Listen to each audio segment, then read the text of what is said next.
Are we doing this? What's up, everybody? Welcome to the morning show here on Stock Market TV. Spencer, JC, Steve, with you on this fine FOMC Wednesday. More importantly, forget the FOMC. Well, not forget it, but yeah, forget it. Because at 2:30 Eastern time today, we are preempting Uncle Jerome with a little stream of our own. We're doing we're calling it an emergency state of the markets. We're going to get the whole team together, most of the team together, pretty much everyone together, right? JC, Steve, Sean will be there, Louis will be there, Jason will be there, Sam will be there, I'll be there. So it's going to be a party.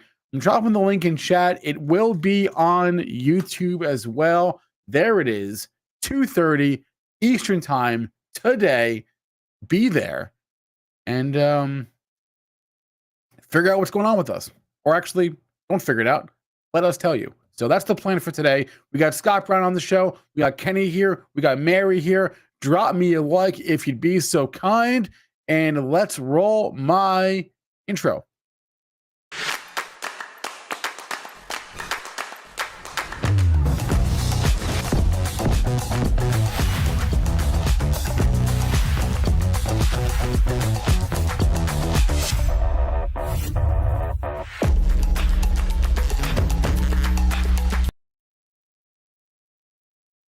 All right, ladies and gentlemen, we are back. Welcome to the morning show. How's it going, Mr. Spencer Israel?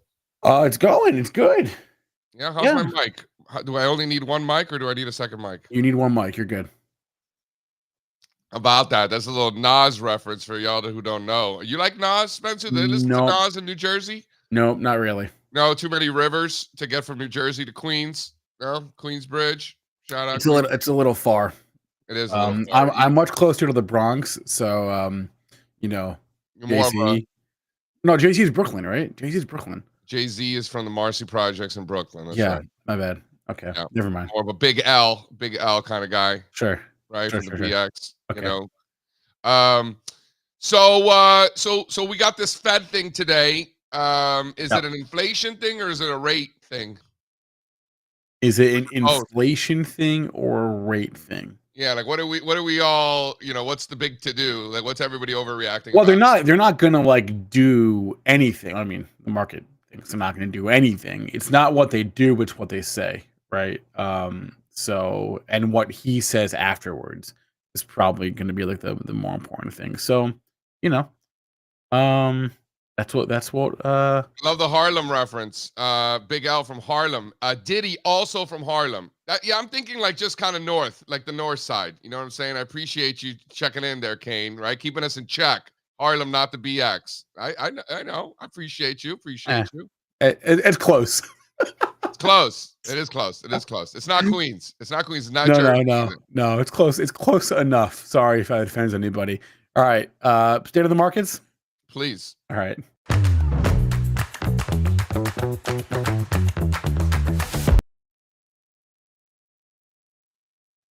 All right, ladies and gentlemen, we've got the Dow futures this morning flat, just under that 42,000. That's the big level. We are right there. That's on the Dow futures. S&P 500 futures up above the 5,600 level, up slightly, 10 handles this morning, 5,680 on the S&P 500. Yeah, that's right. NASDAQ 100 futures up close to 1/3%. Yeah. We're looking at about 19,750, up over 50 handles on the day. 30-year bond futures are flat. Bonds are flat above 117 heading into this big Fed thing this afternoon. Crude oil futures are flat as well, just under 67. Copper up above 0.75% this morning. Above 5 for copper. Shot out copper at 5. Gold new all-time highs. 3,050, up 0.25% today. Silver down almost a full percent, 34.5. With the VIX flat this morning, still above 21. Over in funny money land, we got crypto assets are up in the overnight session. We've got Bitcoin 83,660, up almost 1,000 points on the day. That's a full percent to the upside. Ethereum back above 2,000. a big to-do this morning. I'm hearing everyone's all excited about the Ethereum. Well, yeah.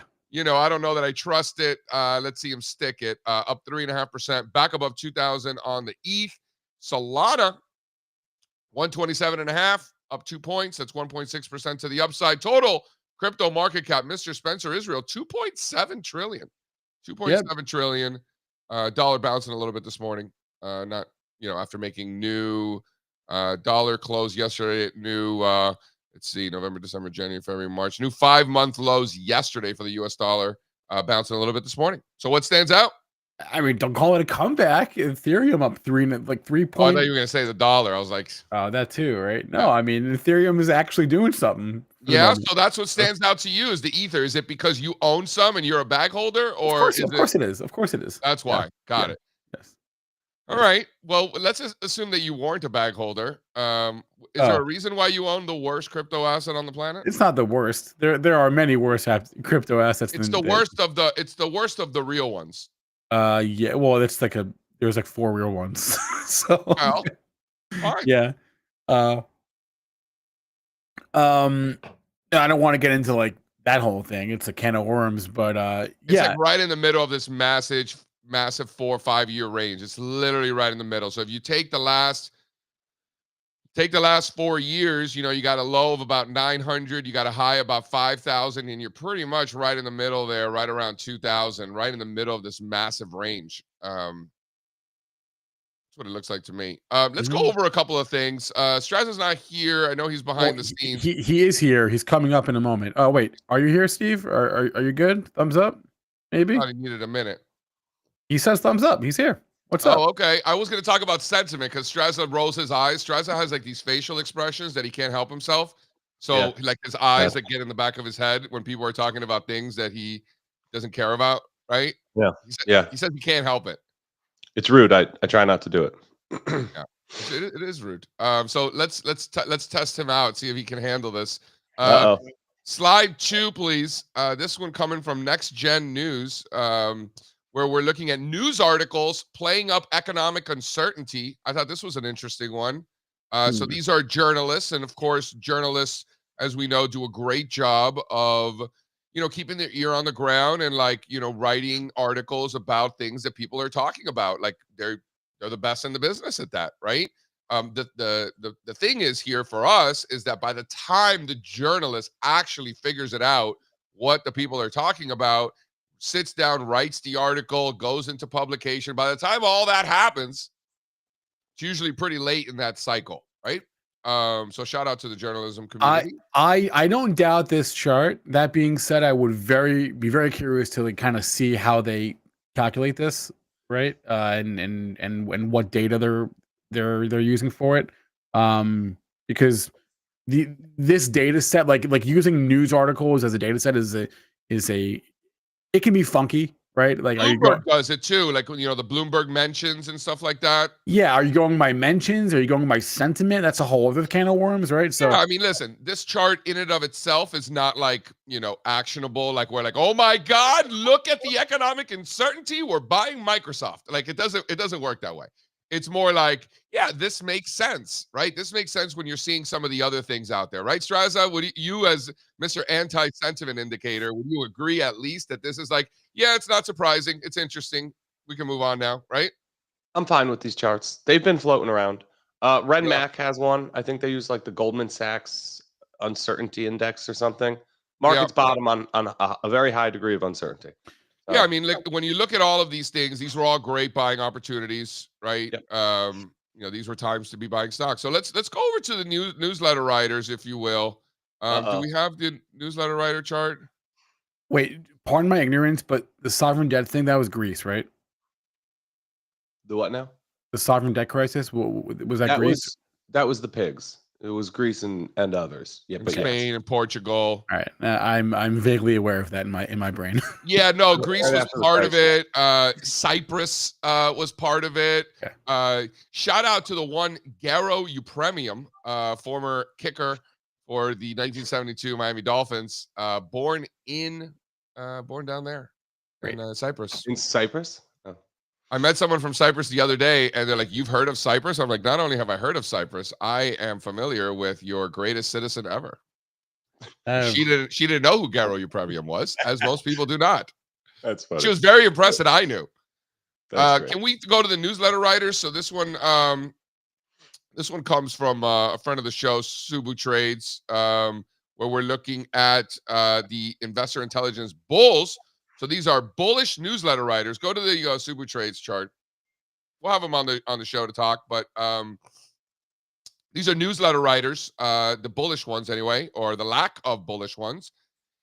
And historically speaking, when newsletter writers are bearish, super bearish, particularly this bearish, it is historically a great time to be buying stocks. So we want to thank everybody. We want to take an opportunity to be grateful and thank all you newsletter writers out there for scaring the hell out of your audience, your poor audience who just doesn't know any better, and you're scaring the crap out of them.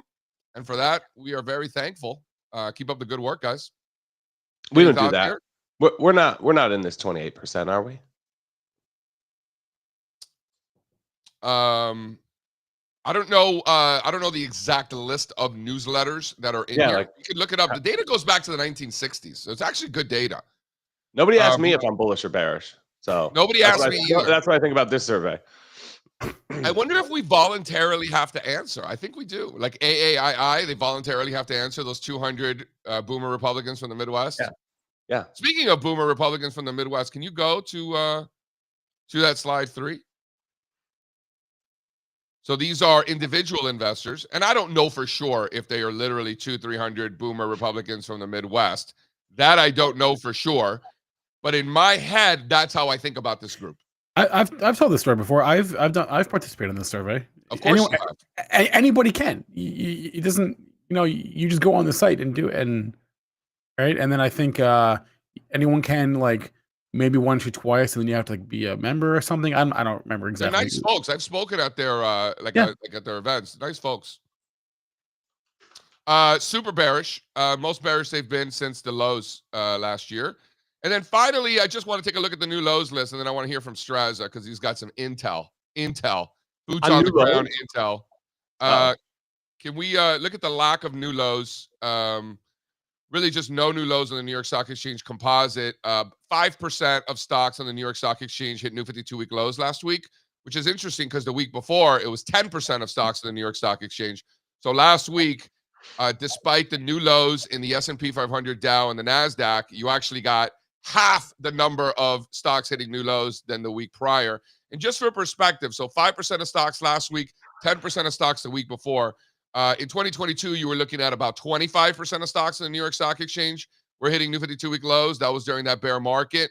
For comparison, during COVID, it was 50% of stocks on the composite. And during the great financial crisis, it was above 60. So just to put things in perspective, I thought that, that's a pretty good color, I thought. Well, definitely, but I wouldn't, it's fine, and you're not wrong, but I wouldn't be using this one, right? If you go back to any of the points on this chart where this indicator helped or even mattered at all, the drawdowns were far more significant than the one we're looking at. Are we down like 5%? I wouldn't expect new 52-week lows to be giving me a high reading on this little bit of a correction. Back during the pandemic bear market or 2022, that's when you want to use something like this. You got to go to 3-month. Yeah, you'll get similar data, but I just find it interesting that with new lows in the major indexes across the board, you had half the number of stocks making new lows as the week prior. That's all. One's making 52-week lows. The trend already reversed most of the time, right? Unless it's some really prolonged range. Usually the trend's already broken if they're making new 52-week lows. All right. Enough of this. I want to get to Strazza. You can take this chart off. There aren't any new lows. We know. I want to talk to Strazza. So talk to me about Miami, the Michael Saylor conversation, what financial advisors are saying. Like, give us the lowdown. You want to do a swag bag? You want to do a swag bag reveal later? I do not. Strazza loves his swag. He brings back so much crap. What is that? What does it say? HODL. I love it. Look at that. He's so happy about that. Like, you are so proud.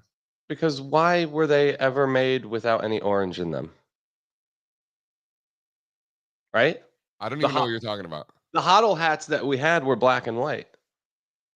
So I'm like, Van we Eck, have them. great. Did we make those, or did we get them from somebody else? No, I didn't make this. No, I got no. this The from our Hotto friends. ones that you said are black.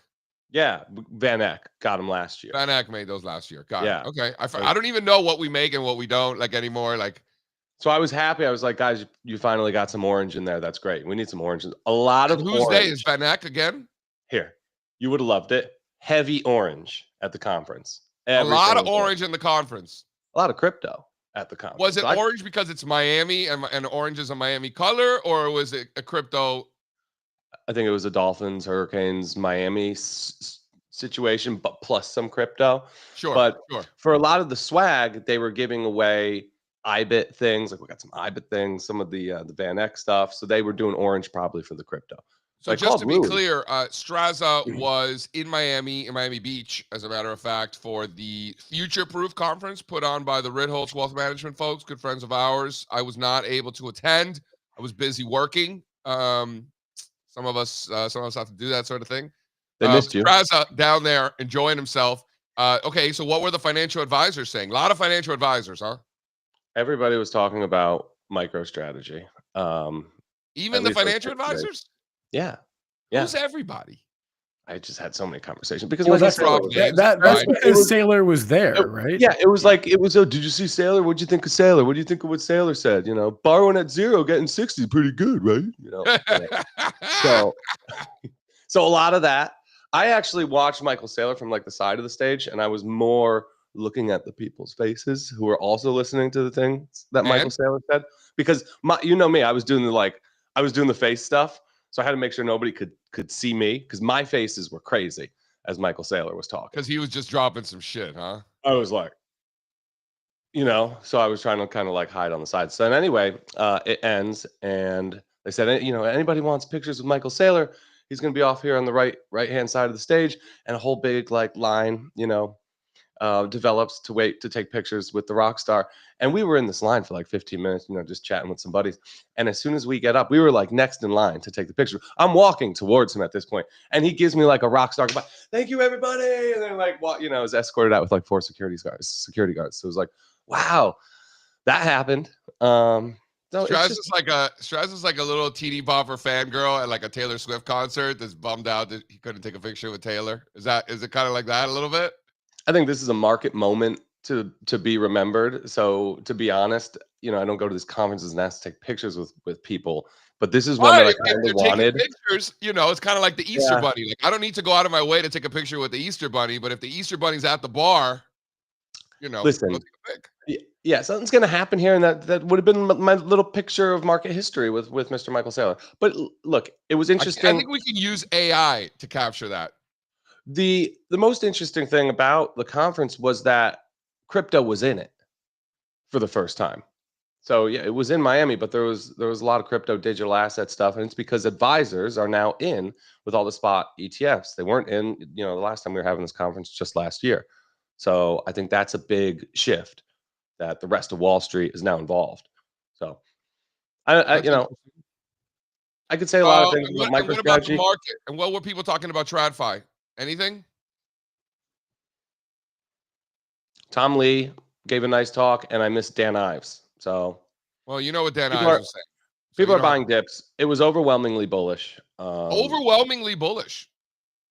Nobody was like up there talking about like the beginning of a new bear market, but it's also not. I know, but I'm not necessarily talking about the presentations. I'm just talking about the chatter at the bar, chatter at the beach, chatter at the restaurant. Nothing. Nobody's worried. Nobody's worried. Wow. Okay. Recession. That makes me worried. I was asked a couple questions by somebody about a recession. So people are wondering like when the recession is coming. So that. Got it. So not if, more of a when. All right. So that's good. Yeah. Okay. All right. Any big standouts? See anybody big? Anybody say something interesting? What's the big takeaway here? No. Just you love Miami and you wish you were there more. Yeah, it was a nice time. We had a good time. Did you leave the beach at all? Did we go to the beach? Did you leave the beach at all? Did you go to the mainland at all? No, not even once. We talked about it, but like people were hanging out at the beach. They were doing beach things. Yeah. You're like Spencer. You don't cross any bridges, no tunnels. Just stay where you are. If I don't have to, I'll tell you, getting home from Miami, it's like should be a 3.5 hour drive, but every time it's like I leave and it takes me just an hour and a half to just get out of Miami. So I don't know what that situation's like. Do people leave the beach and like the Miami Beach nightlife and then go to like Brickell downtown, because doesn't everything like kind of close in Miami Beach, or like Some of the people are stuff like in partying Miami all? stays open till like noon the next day. Like people Yeah, like, people like wake up at like 7 in the morning and then yeah. go to the club on Sunday morning because people are still out from the night before. Oh yeah, that's a thing. Oh yeah. That that's the most ridiculous thing I've ever heard. It is pretty aggressive waking up on Sunday morning and going to the club, like just start doing drugs and alcohol like at 7 in the morning and just go because, I mean, it's wild. But yeah, that's the thing. Yeah, that's the thing. It's not for The beach, me, but the beach is chill. I like the vibe on the beach. So we did a lot of hanging out and just catching up with friends. It's always so nice, to be able to get together with the analyst team guys. Patrick and Alfonso were there, kind of in person. So we were working too. good for you. Good for you. All right. Well, what stands out? What stands out in the futures today? Gold hitting new all-time highs. Bonds are flat. Dow's flat. Stocks are pretty much flat. Copper's up again above 5. Yeah, What stands out in the market to you? Good to have you back, Mr. Steve. yeah, I missed you guys. It seems pretty boring out here, and just to go back to what we were harking on last week. Still can't get back-to-back up days. Still can't really get any real follow-through on some sort of tradable low here. So that's a problem. Bears keep taking control of the tape. Can we go throw up slide 7 there, Spencer, please? I think this is a good one. So German DAX futures closed at all-time highs yesterday. Here's the Hang Seng going out at new 3-year highs yesterday. I continue to think, it's hard to really have a real credit event out there and have this massive sell-off in the stock market with things like Germany making all-time highs, Hong Kong making all-time highs.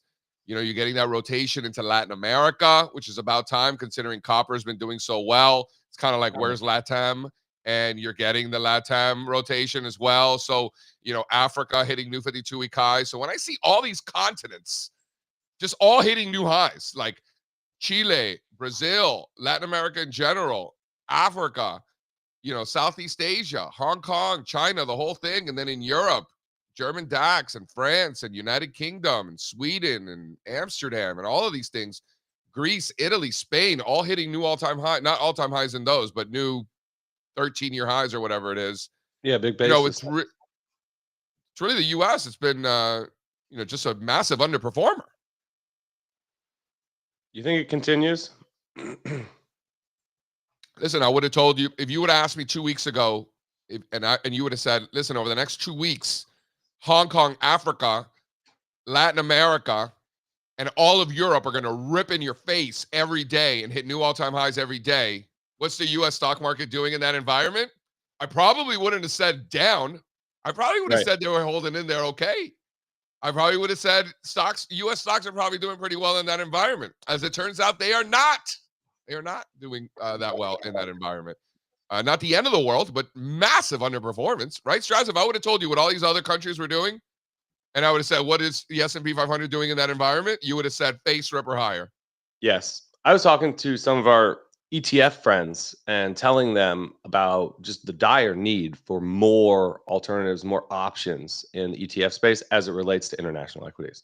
Particularly Europe. Todd Stone, shout out Todd, came in here reminding us that, as he does so well, so often, is that just in the last 6 years, there have been 2 ETF launches for European stocks. They didn't love my ideas. 2 ETFs in the last 6 years? No, it's crazy. I know, but nobody wants to launch them. It's not. How many MicroStrategies ETFs have been launched in the last 6 years? How many MicroStrategies ETF have been launched in the last year? Michael Saylor was bragging about.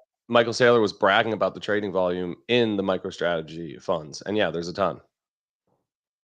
There's a number of them on going in both directions. So going in both directions, and these ETF companies are making a shit ton of money, dude. Wow, good for them. People are trading them. People are using them. The individual stock leveraged funds are so hot right now. Meanwhile, Europe's blowing up, right? Becoming the new world leader, and we don't have any funds. Can't get leverage there. Can't even individual stocks. It's a Nothing wild like that. stat. No team. Chew in the last. Give it a few weeks or months, Steve. I mean, the leverage Europe will come. Don't you worry. It will. Leverage Europe. I need it. There's no leverage Europe ETF. Hold on. There's no leverage Europe ETF. Why would there be a leverage Europe ETF? Nobody would own it. We needed it last year. I'm actually surprised that there is. I still have taken the under on both of you. There's no leverage Europe ETF. Come on. No, but you got to 3x China. That's the yin. Yin is good. There's the a 3x China. Yeah. There's yin and there's yang. Of course there is. Yang too, but you don't want the yang. You want the yin. Yeah. All right. No doubt. All right. Can we bring Kenny on and then we got Scott Brown in the house? All right, cool. Nice. It's been a long time coming. They ain't come for my club, they tugging. Putting up numbers, 99 pounds, and I still kept it 100. Hola. Yeah. Jefferson. Look at that. What's up? Look at this guy. Where did you even get that? Wait, Carolina is not one of the schools that is in Kenny's life, I thought. No. What is up with that? Where did you even get that? Just a big college basketball fan. Dude, seriously, like, do you work for ESPN, like, on the side or something like that? Like, how do you have so much gear, bro? Who's this guy? Bro, my daughter was in a show where they all had to dress up as mascots, and she made this.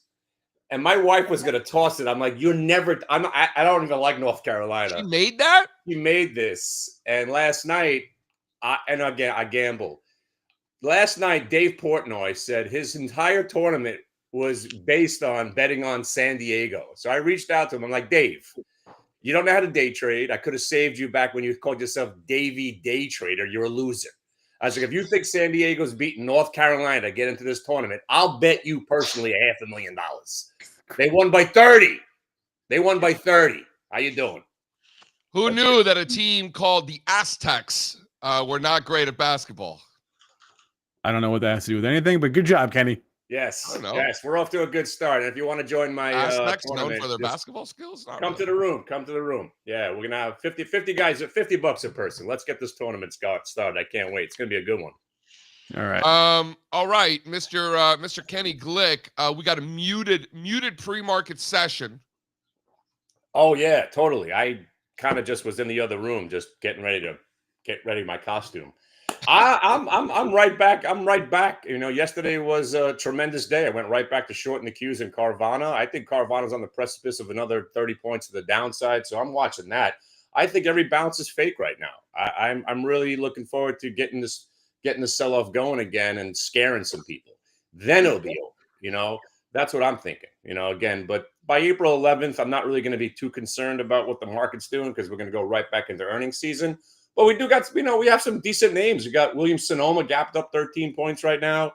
You got Signet, jewelry, that jewelry company. I don't know exactly what they do, but they are always gapped up on earnings. That's ripe for some selling today. So WSM, SIG, Ollie's reports. There's always some companies reporting earnings, so I'm probably going to focus on those. But, my brain's checked out already for the week. I'm ready for some basketball tomorrow. I can't wait. I love Thursday and Friday when the tournament starts. I hope you guys like basketball. Yeah, tomorrow and Friday are two of my favorite days of the whole year. It's like holiday season and tomorrow and Friday and like Memorial Day weekend. Those are like my three favorite times of the year. Right? Memorial Day weekend. Why? Because it's a hip hop weekend in Miami. It's the start of summer. It's everyone's feeling good about the warm weather and all the trips that they are going to take but haven't taken yet. So right on. Right. You know what I was really surprised about? Yesterday was a good. We had a good conversation about revenge trading. Most people, revenge trading is always looked at as bad because you're trying to force the trade. You're doing something wrong because. How is it not bad? Yeah, but sometimes you can seek revenge. Just staying focused on the trade. So let's talk about Tiger Woods for a second. I don't like Chinese stocks. I'm not making any. I'm not trying to be subtle about it. I think they should all be delisted. So TIGI reports earnings yesterday. I'm immediately looking to short it. I'm sitting there battling, and I'm losing the battle. And I said, listen, hey, this is not working. I'm not going to try to fight the stock. We got to flip sides and join the winning team. And it turned out to be a pretty damn good long trade. But then revenge got the best of me, and I tried to short it again. But when we trade the way we do, very specific to price, not ignoring the VWAP, you just have to accept loss. And yesterday, I fought 3 times and I lost 3 times, but they were very minimal losses. You can survive a battle by getting a couple of scratches, as long as you don't take a headshot, and get knocked out. And, again, yesterday we talked a lot about that. Just like the Groupon trade. The Groupon trade wasn't working. We're not going to force it. We went right back to Carvana. Look at that beautiful trade. No revenge was ours on that one. So it was fine. So today, same kind of thing. I'm looking at these stocks. I think we're on very shaky ground right now. If the Qs give back a little bit more, we're going to be flirting with the double bottom. That 466 area is important, my friends. We break down there. We got another 20 points down under there. And just like that, if Reddit, Carvana, Palantir don't hold this market up, those 3 are the poster child for the way up. I think they're going to, go right back down. So keep it right. UVXY. I just saw somebody posted up there. If UVXY showing some signs of strength, this market's going to give back the rest of the way. All back, Jerry Allback. Jerry Allback. That's right. Giving it all back. All right. I love it. PJ talking about ASC loving Chinese stocks. Kenny hates Chinese stocks. Also remember, we are on very different time horizons. Different time horizons. Well, this one, no horizon. Do I like Chinese stocks? You know what it is? I was beat up as a kid. How about that? I was picked on by the Chinese stocks. You probably don't even remember that. Puda Coal, Smart Heat, Rhino. I mean, these. I remember Rhino. Some of these companies were featured on like CM. I remember there was a special about an environmental waste company trying to save the environment in China. The company was 2 kids in a closet looking at a picture of a plumber. That was it. It was just so awful. That's why this company Tiger is supposed to be the Robin Hood of China. It's 2 Chinese kids in a closet looking at a picture of Robin Hood. We're thinking about trading. These are not real companies. These are you. There's no proof that any of these are real. No. I don't even think Alibaba's real anymore. So I'm such a hater, and I'm not going to change because I was, again, I got my ass kicked on those stocks first of all, and second of all, I don't think they should be on our market. I'm surprised Trump hasn't made a move to delist them all. By the way, Gulf of America rocks. I got my silver coins on the way. You're getting silver coins of the Gulf of America. These are the most gorgeous coins I have seen in a very long time. You got the Walking Liberty on the front, and on the back you got the Gulf of America right there. You got Texas, and you got the coast, and the big fat. First of all, hold on. Where do you even buy these things, and how do you even know that this exists? Are you like on some list? Like this is some schmuck that buys all our crap coins? It's just they'll put anything on a silver round. So it's basically Who's they? Anybody. These companies, they just create coins. You can get a coin with your face on it if you want. I don't know anybody would want that. I don't think anybody would need Nobody wants that, right? So you can get a silver round, and then you pay them you send them your decoration, and then bang, it's on a coin, and then they sell it to you for a couple. We should bucks. make like trend is your friend coins. Absolutely. We should do that. Okay, sure. I'm convinced. We're making silver dollars. Yeah, look, I'll show you one of my favorite coins of all time. Look how beautiful. Is this one of those scams that you're paying $30 for a $20 piece of silver or something? Yeah, look, a bull and a bear on a coin. Give it to me, right? They charge you about $3 or $4 extra. It's still a silver coin. I can still melt this down and get my $32 for it. They charge like $38 for it. These are beautiful. That's not bad. All right. We'll talk offline. Appreciate you, my man. All right, y'all. Have a great day. All right. All right. I've always wondered who those commercials are for on Fox. As it turns out, Kenny Glick, he's like, oh shit, the Gulf of America, silver dollar. Now I know. Sweetheart, we gotta buy them. We gotta buy them before we get them all back. Yeah, that's funny. That's good. Kenny's grudges no bounds. I appreciate that. All right, we got Scott Brown in the house. Let's get him on here. Yeah, great. And see what he's doing. Jay, we've been friends for a long time. Make the call. I mean, this is pretty professional, guys. Nice show you got going here. Hey, Scott, how are you, my man? I'm doing all right. How are you guys? No big deal. No big deal. How about Kenny representing North Carolina? Yeah, Saw that? yeah. It looks like they tried to shut some people up. I still don't think they really should have been in the tournament, but I mean, at least they did all they could do to prove they should have last night. And once you're in, so it doesn't even matter anymore, right? That's right. Talk to me, Scott, about what you're thinking about this market here as we're finishing up Q1, which is unbelievable how fast Q1 has gone. Damn, I feel like it was just New Year's. Yeah, it's flown by. I mean, I think y'all briefly touched on time horizons. I think it's going to come down to that. But I think for mine, I think what we've seen in the first quarter might be what we see for the next 2 quarters. I'm not super bearish or bared up or anything, but at the same time, I don't think there's a lot to like about this market, especially if you're more of a top down focus on what the S&P 500 might do. Technology does not look good, and at 32% of the S&P 500, it's got a lot of work to do, and I don't think we're about to just zip right back to the highs. Scott, you got China up almost 30% this year, France up 25, Germany up almost 25, Brazil up almost 20, Poland's up 40. Again, Africa hitting new 52-week highs. You're getting that rotation to Latin America, Southeast Asia, European countries all over the world hitting new all-time highs. And then in that environment, you've got the S&P 500 down, the NASDAQ underperforming dramatically. When you talk about how you think that, for the next couple of quarters, we should expect more of the same, do you mean such dramatic underperformance from the U.S. while the rest of the world rips in everybody's face? Like, how do you think about that?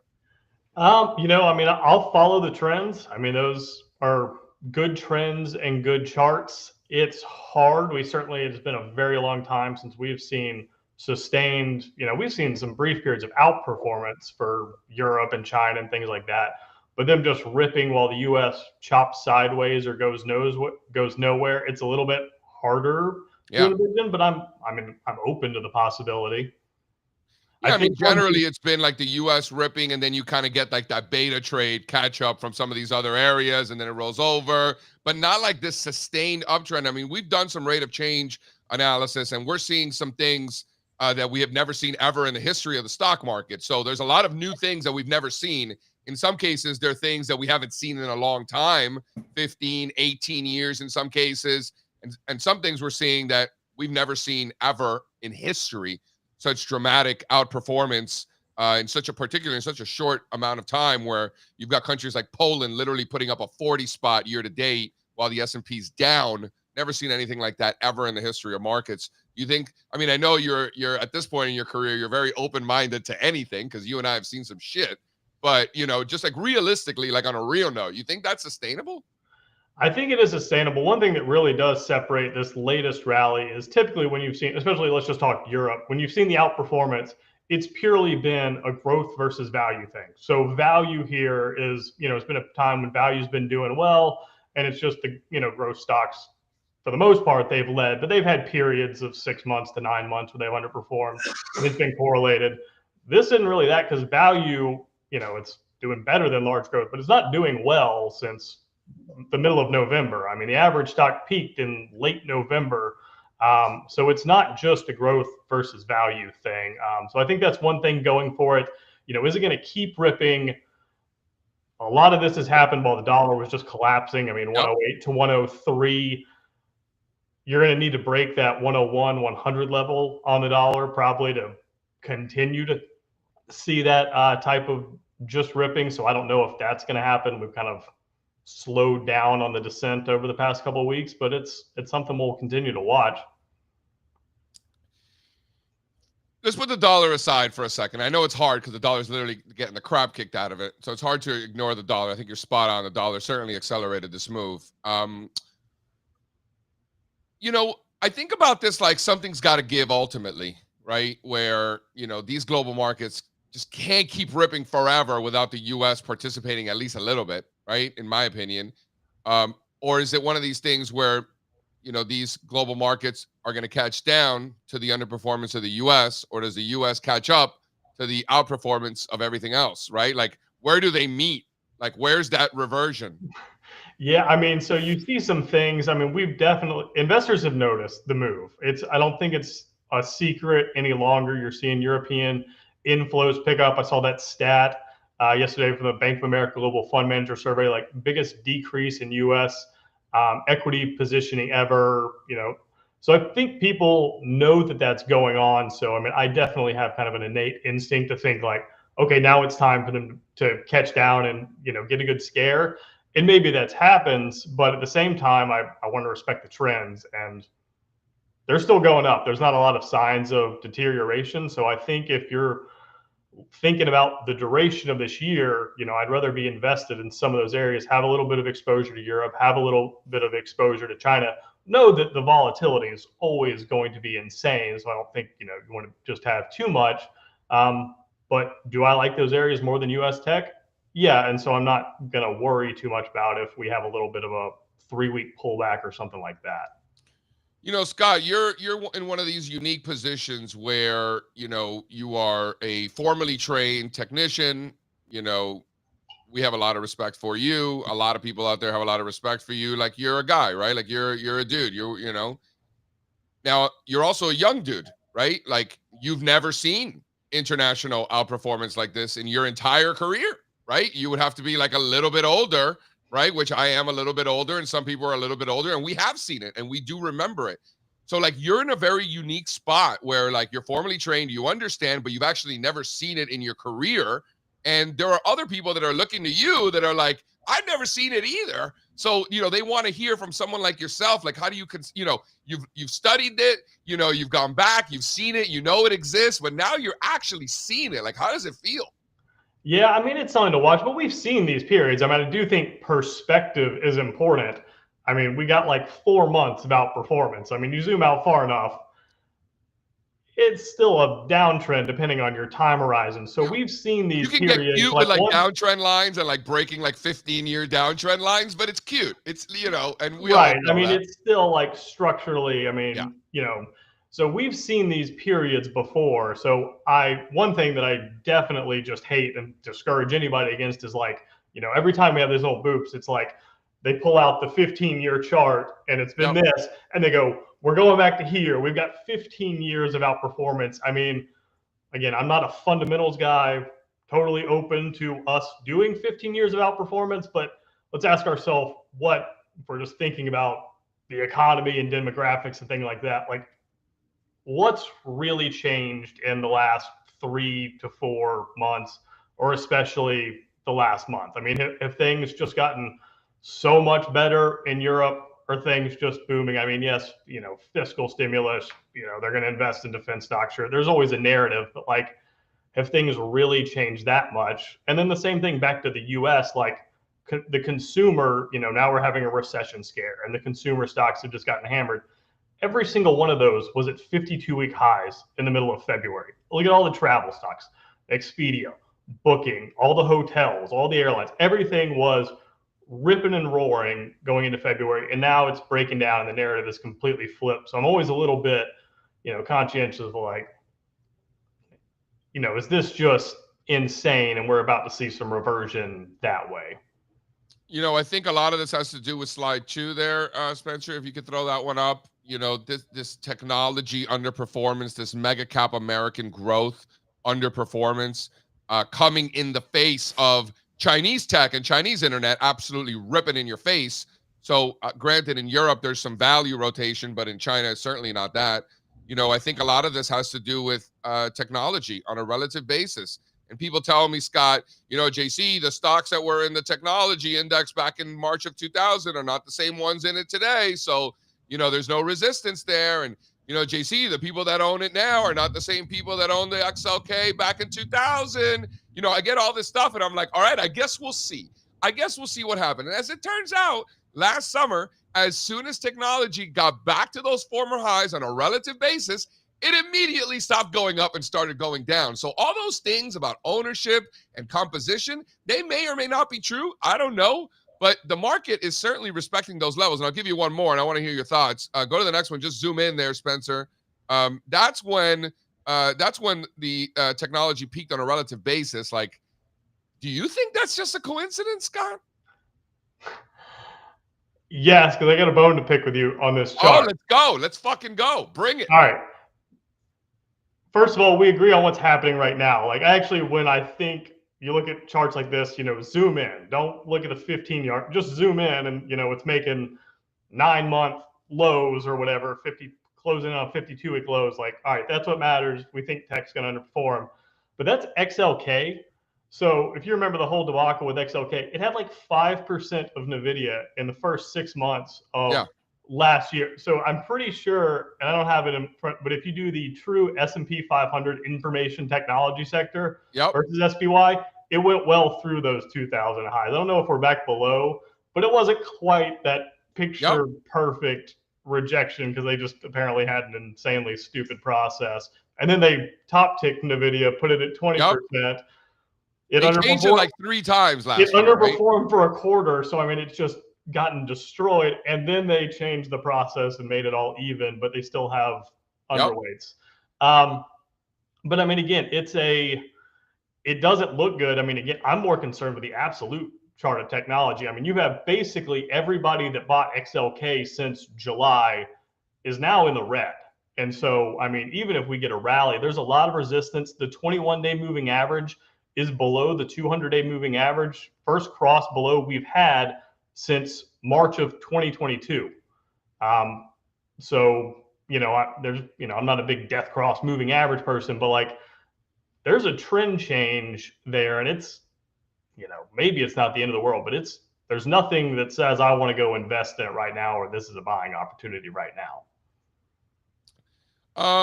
So it's interesting that you're going back to the indexes themselves, because I think about this stuff all the time. Like, should we focus on the indexes? Should we focus on the ETFs? People don't own the indexes, they own the ETFs, right? Like, how does it work? Like, for me, the answer is both.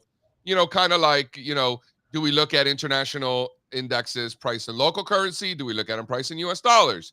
Do we look at market cap weighted indexes? Do we look at equally weighted indexes? Like, I think all the answers are both, right? We're trying to really weigh all of the evidence.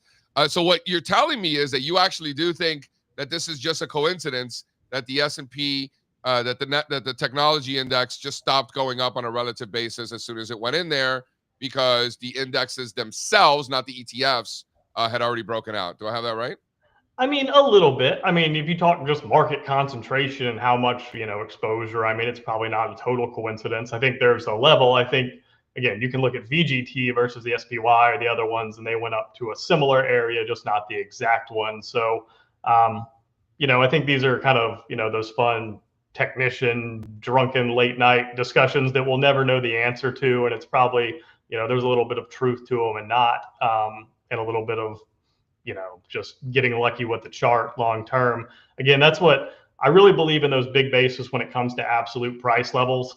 The relative, I'm always a little bit skeptical of. Yeah, no, I respect that. Listen, I'm with you. I'm skeptical of everything. For me, it's like, yeah, this could happen, but I got to see it. This could happen, but I got to see it. Like, that technology on a relative basis got back to those highs. And it's like, yeah, we could roll over there, but I got to see it. And sure enough, we started rolling over there. This is what Scott is talking about, folks, if you're wondering whether, the difference. So this is the actual index itself. This is the S&P 500 Information Technology Index relative to the S&P 500. And as you can see here, to Scott's point, we've already exceeded those prior cycle highs. And if you want to show the other one, Spencer, so you can see that the ETFs themselves, that's really where the rollover took place. So now here you're looking at the ETF, the S&P Technology ETF versus the S&P 500 ETF, and that's where it's rolling over. Isn't that interesting? Yeah, and I mean, again, you look at this one, you're like, oh, pull back, above a gigantic base. This is a screaming buying opportunity, and that's where I think the tiebreaker is. We're never going to know. Just zoom in what's happening now. We're making multi-month relative lows. So, I mean, you got to have a pretty long time horizon, or a pretty different time horizon than me, to be encouraged about that. That's right. What's happening in the short term this year, since last year, it's the same on both. So that's really what we're dealing with here. And whether it found resistance at those .com bubble highs or not is not really relevant to what's happening right now, right? Would you agree? Yeah, I mean, it's arguably the worst sector in relative terms. I just do a simple thing called a trend score. I just look at the slope of the 1, 3, 6, and 12-month averages. As of like last week, technology was the only one that all 4 of those were downward sloping. So again, kind of pick your time horizon. Tech's arguably in a relative downtrend. Why are these charts so different? The composition. The biggest reason is because ETFs cannot have 25% in a holding. And so, I mean, this has been a problem for Amazon for the last decade, but XLK only had this insanely stupid thing where it wasn't just that it capped at 25, which is the like SEC or 40 Act rule, but they had a weird thing where it was the top 3 holdings couldn't be more than 50%. And their way of dealing with that, instead of proportionally making them down, during the whole first 6 months of last year when NVIDIA was like up 150%, Microsoft and Apple, even though they were all close in size, Microsoft and Apple, because they were the top 2, were like 22% of the index, and NVIDIA was 5%. And so it was, I think it accounted for like 400 basis points of underperformance for XLK relative to the index it was supposed to track in the first 6 months. And then again, they bumped it to 20% on June 30th, basically right as NVIDIA topped. So they really fumbled the ball. This is just a great lesson. If you're gonna own ETFs, know what you own and know the rules. Because I don't think I knew the 40% rule. So it might track an index with an asterisk, right? Right. So yeah, this is making me really think here. I did not realize that these charts looked so different. Scott, tell them that's what we do. We make people think, right? I just assumed. We're always thinking, and it doesn't always come out, right? But we're always thinking about this stuff. At least we learned something. This is sort of blowing my mind. I'm not gonna lie. This is sort of blowing my mind here a little bit, right? This is really all right. This is really cool, and it sort of reinforces the idea of like, why do I ever look at indexes in the first place if I can't even buy it? So who cares? Yeah, this is great. This is awesome. This is a tremendous piece of insight, I think. And it just goes to show. Read a little bit of the description. Go and look at the prospectus, man, because every fund has rules, and it can create some crazy outperformance and underperformance, and that's why we have tracking error, and it's a real thing. Scott, let's enough with the tech. We know it's Americans own too much of it. They don't own the other stuff. They're getting squeezed. It's a beautiful thing. Okay, moving on. I came into the year thinking healthcare. There's a really high likelihood that healthcare is the best performing sector of the year, not because of the momentum, not because of the relative strength, mostly because of just you see rotation in bull markets, and healthcare has just not been a leader for years. And it's the 3rd largest weighting in the Dow, 3rd largest weighting in the S&P 500. So they're due, right? So like without anything other than that, I came into the year being like, I'd be surprised if healthcare wasn't the best sector. I'd be really surprised if it wasn't at least top 3, right? It's like that's just kind of how I'm thinking, whether that was right or wrong, kind of like with no momentum or relative strength to back that up at all, as you're well aware, right? That's how I came into the year. How do you think that's okay to think about things like that? Do you think that's irresponsible? Because I kind of felt a little bit naughty, but like kind of going with my instincts a little bit there. What do you think? Yeah, I mean, I think it's the ultimate, like, kind of for me, because I try and do both. So I run models for our subscribers, but I'm also just out there talking and trying to show interesting charts that make people think. And what I shared, I don't remember if this was November or December, but we looked at the 2-year rate of change for healthcare relative to the S&P 500, and then just the ratio. So the 2-year rate of change was the worst on record ever. We've never seen 2 years of underperformance for healthcare relative to the S&P 500 like that. And then the other one was just the RSI 14, I think reached 23, which it had only done like 2 times in history, and both basically perfectly nailed major market bottoms. So I mean, put those out there like, oh, healthcare, something to really think about as we head into 2025. At the same time, when it's doing that, like, that's a downtrend if you've ever seen some. So there was no real signs of life. That basically turned out to be the left shoulder. So I think you had one more downdraft where you made a new low, but momentum didn't confirm. And then sure enough, it's just kind of ripped in relative terms. So this is, I mean, it's basically, it had a good rally and it has corrected. So it hasn't made you a lot of money in absolute terms. But I mean, it's why you want to be aware of those things. I think the way I think about the world, I think about performance relative to a benchmark. So those relative charts are really big. The thing we did is, it's like, all right, we've been underweight healthcare.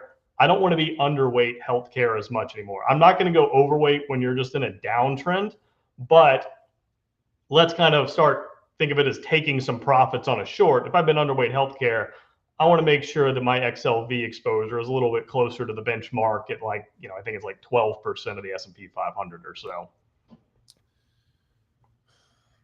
The chat is weighing in saying that you are a NVIDIA guy. Is that an accurate assessment of someone like yourself? I guess. I don't know, man. I just read the charts. NVIDIA, is that the cooler thing for people? Oh, I don't know. Oh, is that what they're saying about how you say it? Not so much. That is what they're referring to. Yes. Got it. So Yeah, you're a NVIDIA guy versus an NVIDIA guy. What is the answer? Does anybody I was corrected years ago. It's NVIDIA. It's NVIDIA, not NVIDIA. N like the letter, but in and out. N like the letter, not NVIDIA. So N, not in. And NVIDIA, fine. If you want to be technical about it, but well, that's what we're doing here. We're being technical. Yeah, okay, fine. NVIDIA. I think if anybody's really, really on that, they're probably the kind of person that watches like Jensen Huang speeches. I don't care. I got to tell you something. It's NVDA is the one you type in. That's right. It's NVDA. That's what it is. I got to tell you, I'm going to be honest with you. Everybody was all hyped up about Wang's last speech or whatever. So I swear to God, I set aside time to watch because I wanted to be people were saying how great. I was listening to it for like 3 minutes, 5 minutes. No. I didn't know what the fuck this guy was talking about. You can't watch it. You can't watch it. You just have to watch read. it. I had no idea what he was talking about. Yeah, you just have to read what he said afterwards. Nor does anybody else. All these letters and numbers, and I'm like, I'm more confused than ever. I don't even know why I'm wasting. You just have to wait. You just have to wait for the recap. Read the recap. That's what I did. At least I tried. Like A for effort or no? Yes. Bravo. You're participating. I tried, dude. I swear I tried. And I'm like, what is this? I don't know. Okay. So I got nothing. All right, Scott, leave us with something good. What are you looking out there? Where are you looking that you think people are not? Where am I looking that people are not? I mean, so if we're going to get a rally and, 2:00 today, probably going to be somewhat important, but there's three things that I actually like in the U.S. market or that I'm most interested in. Small caps, we've seen new low data for the Russell 3000 peaked on March 4th. So a lot of the stocks have been doing better under the surface, but that's primarily coming from the small cap universe. So I'd be interested in small caps. Financials were arguably the best sector in relative terms. If they're up above those January lows, I don't hate that for a little bit of a trade. And then energy is one this is about healthcare. You cannot endorse the relative trend. You cannot endorse 3 years of absolutely no gains. But energy outflows are absolutely extreme. And as long as crude oil is above like $65 a barrel, it hadn't broken yet. I mean, we all see the potential downside if we break that, but it hadn't happened yet. We haven't been below $64 a barrel since 2021. So any sort of a rally there, I'm kind of intrigued by energy and wouldn't want to be underweight right here. Scott, I look at this consolidation and this compressed volatility in crude oil, and I mean, I just want to put on a straddle so badly. Now the straddles are a little pricey because it's crude oil, so we're picking sides. I think the upside is the side that we want to pick, so we don't have to buy the whole straddle. But would you at least agree that a high volatility move is probably on the horizon in the near term? I agree. I think that's the smart move. And then again, I love when there's an easy market narrative for why it will go the other way. And we all know that everybody's on the Trump wants lower oil prices and and everybody's just like energy's dead. And it's like energy has been dead for 3 years. If we're just now coming around to that, I love when, it has a chance to really just catch the narrative off sides. So you think that the narrative is suggesting lower oil prices. The positioning is certainly pointing to lower oil prices, and that's why you're looking for higher ones. Exactly. Again, I mean, there's maybe the narrative is just they're not going to go higher, not they're going to collapse necessarily. Right. But I don't think anybody really thinks, $75, $80 barrel oil is on the near term horizon. So maybe that's good enough reason for it to be. I love it. I love it. Scott, this is great, man. People giving you lots of compliments on the mustache. Nice work. I appreciate that. Yeah. Work, man. Hell yeah. A game for sure. Yeah. Guys, the link to Scott's Twitter and site are in the description, browninsights.com. And Scott, this was great, man. Thanks for coming on. Yeah. This is Thanks awesome. for having me, guys. All right. So Scott Brown used to work with Ryan Dietrich. I don't know if you knew that. I probably forgot that. I probably knew once and then didn't remember. He was at LPL for a while, like 5-6 years or something like that. Yeah. But Scott's one of those guys, like Scott's like, he's probably like, I don't know, maybe like 8 to 10 years younger than me. Right. So he kind of came into the business. I don't know if he was trading aggressively in junior high school and high school or not. I probably not. But he's one of those guys who's like a real guy. Like this guy's a real technician. He's legit, respected by all of us. And yet started his career when the U.S. outperformance was really getting going, has never seen U.S. underperformance before. So, I'm really curious to see his thoughts. Very open-minded, very mature, Scott Brown. Seems to be very reasonable in open-minded. his view. Yes. Skeptical, right? Yep. Calling me out on my bullshit. I love it. I liked when he said he had a bone to pick with you. That was good. Yeah. And yeah, he kind of blew my mind there with that dispersion Talked about between this stuff, Spencer. You just weren't paying attention. It's possible. Yeah, it's definitely. It's possible. All right. I will pay attention to Mary, who is here. Steve? Steve? What are you doing? Okay. Oh wait. Now he's fixed. Are you back? What's going on there? I don't know. You leave for 2 days and He's not wrong. You do leave for a couple of days, like your computer setup gets messed up. The microphone is all messed up now. What's going on? I take my laptop. I have a docking station system now, so when I leave, the laptop comes with me, and it's got to go back in, and that's the whole thing. What do you have in your mouth? Do you have are you like dipping now? No, I'm running on a hotspot today. Leave me alone. Listen, It looks like he's got like a fat lip, like a baseball player. The S&P 500 Tech Index. Shout out Zin. This is a known thing.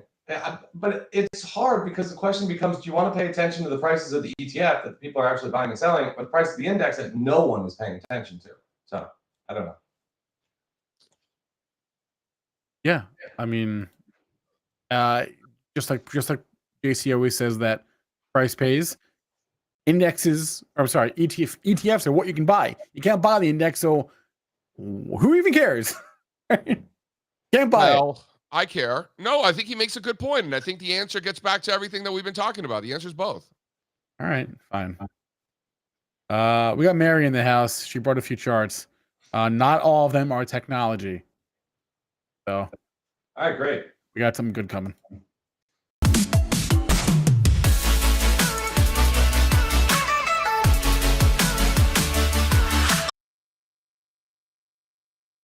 Mary. Hey guys, how's it going?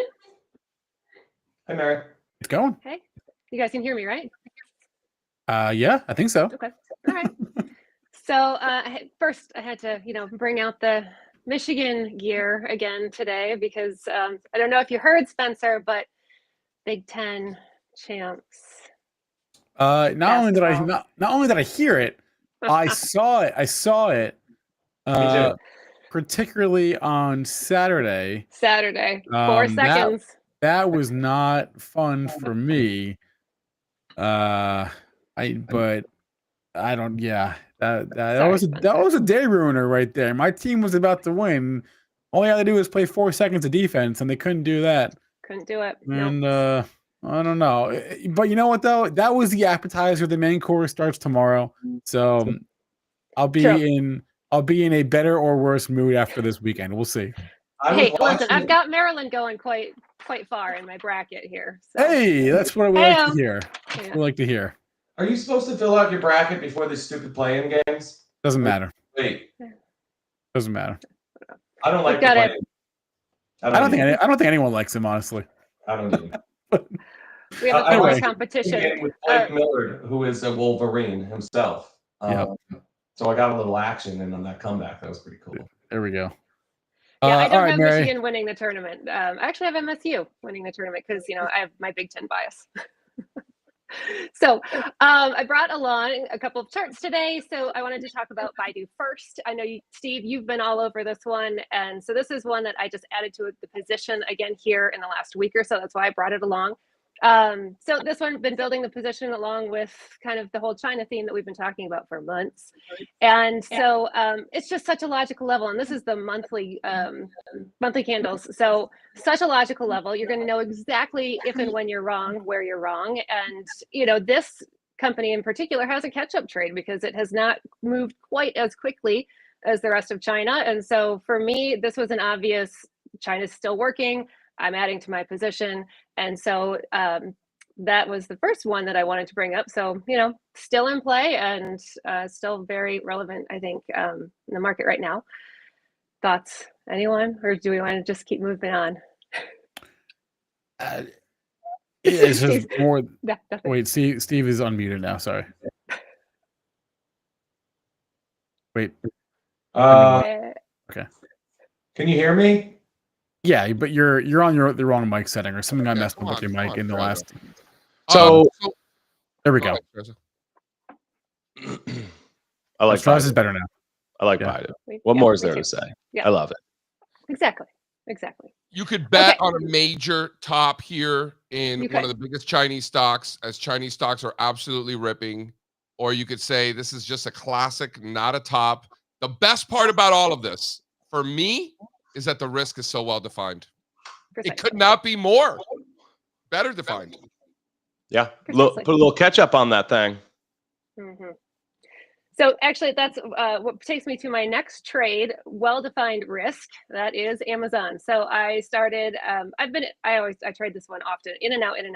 And I've been out since the last couple of months as we kind of started seeing some rollover. I'm back in just again, because we've got very well-defined risk right here at this level. You can call it 190, 200. There's kind of a zone there. And, it's Amazon. I can't bet against Amazon. I get 1 or 2 boxes to my house every single day delivered by Amazon. So, we've had this correction and, depending, maybe Jay Powell says something that really puts fire under the market today. Maybe he says something that totally tanks it. I don't know, but at least I'm going to, I've got the position. If we rally from here, great, I'm in. And if we don't, I'm going to know very quickly where I'm wrong and going to be out and really not lose all that much money. So that's kind of been the theme the last couple of weeks of just finding these levels of support, retesting these former breakouts. We've seen it in a lot of the semis like Broadcom. That's another one that I just started position in, again, for the same reason. Very clear level. I'm going to know very quickly if I'm wrong. The homies, we were talking about Lennar and Pulte and a couple of weeks past. I brought those charts along. And, I want to be involved. I don't want to be just out and sitting on my hands. And when I can define my risk really well, that's where I like to take the swing. So Amazon's another one. And then finally, we are moving outside of kind of the big guys. And I've been looking a lot more at, funny that Scott was talking about this, oil and energy. So here's one of these bases that I always love to buy. It's Comstock Resources. There are so many interesting charts right now, especially if you zoom way out. We've had a lot of consolidation in like the XLE and the XOP. When you when you start looking at some of the monthly charts, you can actually see some almost like really large flags building in like Chevron, and Hess was another one that I was looking at yesterday. So I've got some alerts, a lot of alerts set actually on a number of these different types of energy plays. Comstock Resources is one of those. And yeah, we'll see where we go from there. I love this. And I'm fully on board with what you're saying about energy. It's setting up really nicely right now. I'm in the oil U for now. Got to see a little bit more. But something's up with energy. That's a good place to hang out, I think, right now. Good place to go fishing. Those July calls, those USO July calls. We got more calls on this one. I mean, I want to see some action before I start loading up. I mean, I got enough where I could sleep at night, knowing that if something explodes in the middle of the night and the oil pops, like I'm going to make some money. But I don't have like life-changing positions, right? But you're noticing the energy stocks saying something about oil these past couple of sessions. Energy's working, and oil's kind of hanging out, just waiting for something. We'll see. But look at XOP since last week. Yeah, something's up there. Something's there. Yeah, so I started digging around in the different holdings, or all those different.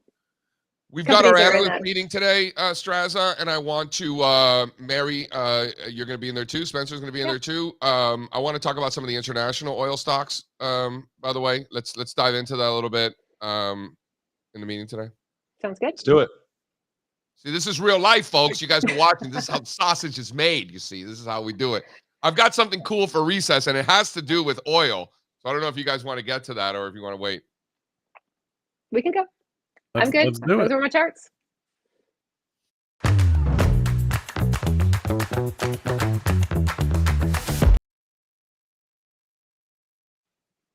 So if you want to throw up slide 2, for those of you who don't know how much of a nerd I am, I've been collecting infamous magazine covers for the majority of my career. I just couldn't help myself. I just find the whole thing so fascinating, as you guys hear me talk about quite often. So Spencer, if you would throw up slide 2, throw up the one before that. Throw up slide 2 first. This is a Time magazine. And when it comes to these magazines, we're not looking for Barron's or, the Wall Street Journal or publications that talk about the market all the time. I'm mostly interested in the types of publications that specifically do not talk about the market. And when they do, that's what really stands out, especially like magazines that go back a long time, like Life magazine, Time magazine, Newsweek. The Economist magazine is certainly a good one, of course. But some of these go back a long time. The Economist magazine doesn't go back as far as some of these others. So this is a Time magazine from 1986, April of 86. Hasn't come in the mail yet, but I picked it up this week because I couldn't help myself. This is good news, cheap oil, bad news, cheap oil. But Time magazine out here telling the public that oil is cheap, going to stay cheap. And look, they even put like an earth with like a face and like how great the earth is and like, wow, fantastic, right? So if you go to the next slide there, you can see when this publication was published. Crude oil has never been that cheap ever again. For a hot second, that one day in 2020 where crude oil traded below zero is the only time in history, and quickly it popped back above it, that crude oil has been below that, never fell below. Immediately doubled crude oil prices as soon as this magazine was published. And then crude oil also rallied about 15x from. All right, I would just say no one here has actually read that article on here. They could have been commenting on the fact that oil was cheap at the time, which it clearly was. So that's the first thing. Second thing, I am far, far, far more interested in that primer on the top corner, how to stop terrorism. I don't know what it said. I don't know what it says, but we should have listened to whatever they had to say in 1986 about how to stop terrorism. Could have saved us all a lot of grief in the ensuing decades. So I picked this one up on eBay. Let me tell you what I paid for it. What did I pay for it? $50. All right. Wow. Pretty good, right? I mean, I don't know what the going rate is. It's more than I would have spent. $50. Evidently. $50. I got some good stuff. I'm going to show you guys. I just picked this one up, but I got some other stuff I got to look through. I'll show you. I got some cool stuff. Like when they, the Earth, the new, was it New Yorker? I think it was the New Yorker magazine. They had a picture of Earth and then like a chart, like a star chart falling off of Earth, right? Like market crash. The market bottomed that week, right? And never looked back since then, right? That's a good one. That's a classic. I got that one. I got the Life magazine where it's got like the chubby man like hugging his home and it's like home sweet home, invest in real estate, and like real estate crashed after that. Like it was great. All right. Magazine. Old magazine covers are great. I think $50 is probably more than I would personally spend, but maybe not. I don't know. But that was a good one, I thought. Mary? I'm into this as a hobby. I'm pro magazine cover collecting as a hobby. I think it's very cool.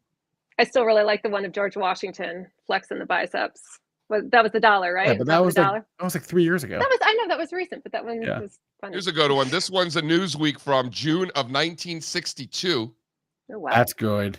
Ooh. June of 1962, 25 cents. I probably paid more. Stock market shockwaves. Stock market shockwaves. And for you historians, Didn't the 60s suck? go back and look at what happened to the stock market after June of 1962. What happened? What do you think happened after a magazine cover like this? Well, there was the whole Nifty 50 bubble, and then after that, it was. Let's see, June of 1962, the market, the S&P 500 was at 52. And literally when this magazine cover was published, literally that day, the market bottomed and immediately went on to double. Oh, all right. And the stock market, actually, as it turns out, after this magazine was published, Stock Market Shockwaves on Newsweek in June of 1962, the stock market has never been lower ever since then. This was the bottom. So nice. You got some good ones, dude. I you don't even know. You don't even know. I got so much. Why don't you hang them? Why don't you hang some of them? Like frame and hang them. I think. I have them framed. That's why I'm not, because they're on frames. Yeah. Yeah. But you need them in the background. Like, when Chris Verone does the show, he's got all of his mag covers. It's cool. That would be cool. Dude, this is a good one. Look what the New York Stock Exchange looked like back in the day, like with all the papers on the ground. Yeah. That's cool. That is cool. How they ever kept track of anything is beyond me. But dude, these guys, their minds, it was wild. Like I said, I'm reading this book called Money Kings, and it's all about the Jews in the 1800s. And like one of the Lehman brothers was known for his memory. He would never write anything down. Like in the cotton exchanges back in the day, this guy would just remember everything, would never write anything down, and he would remember every trade. And at the end, like that's what he was like known for. It's crazy. Dude. Wow. Crazy. Yeah. Shout out to the Lehman brother. It was one of the brothers. It was one of the brothers. One of the brothers. Okay. Shout out to Joseph's everywhere. Also today, happy St. Joseph's Day, everybody. Go eat yourself some Zeppelis if you're in the right place, Spencer. I don't even know what you're saying. That's not Perlman Program approved. I'm going to pass on that, Steve. But I could get one if I am in that area, but I won't. You could get some good ones. I could. I won't. I'm going to choose not to. But thank you. All right, Mary. What is this? This looks like a science project. Well, no, it's not. So I had a kiddo's birthday last week. My oldest son turned 15. So it's like, oh, gosh, what do we get for kids that are 15? So he's my engineer kid, loves to build things, tinker, design. And so we got him a 3D printer. And so we, JC loves to talk about playing with the toys. So we picked up this 3D printer with a couple of different spools of plastic, the colors, and so we've been 3D printing, and it's been so fun, and the kids have loved it. There's some cyber trucks there, and a little boat, actually a boat and then a dinghy, and then that Nemo actually moves. It's crazy. This thing, it's really quite interesting to watch, and I've been fascinated. My kids are fascinated with it. My son's designing things now, and so educational and fun all at the same time. So I wanted to share that with you guys just because. Can you print anything useful? I'm sure you probably can. Or is it just like a gimmick, like kind of like game, like, for fun? We're printing a lot of Legos. Like these, Legos that have been lost to sets that now they need to finish the set again. So we're printing these one-off type Legos. So that's been helpful. But I think honestly for us, it's just more of a gimmick of, it would be fun for him to be able to design things and then print them. So, we're not using it for anything useful. This just brought me back all the memories of those 3D printing stocks. Do you guys remember? Do you remember Organovo, ONVO? They were going to 3D print organs for organ transplants, and it's still around. 31 cents if you're interested. ONVO. Not, huh? No, didn't quite work. What was the one? There was one that started with an S, Stratus? Yeah, Stratus, SSYS. That's still around too. And then there was the triple Ds. Yep, triple Ds are still around. But that brought me back. Good times, man. All right. I don't really have a recess other than I'll talk about basketball tomorrow, but I got nothing. So Once again, I'll just remind everyone 2:30 Eastern. Wait. Here we go. Oh, When is that one from? February 1990. Okay. Tokyo stock market crash. Yeah. S&P's rallied 20% after this. the other week, I was looking at, I don't know why I went down this rabbit hole. I was looking at like the Forbes richest people in the world list because it goes back to the 80s, I think, is when they started doing it. And it's like half people from Japan. And then all of a sudden, they're all gone. They're all No, off. that makes sense. That's interesting. They're all off the list. Like 92, they're all out of there, right? Yeah, pretty funny. Okay, 2:30 Eastern time today, right here on the channel. Link going in chat again. There it is.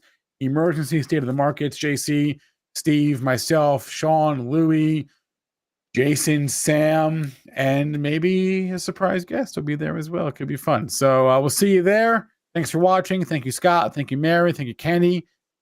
Smash the like and go make some money. All right. See you at 2:30. Adios. Bye, guys.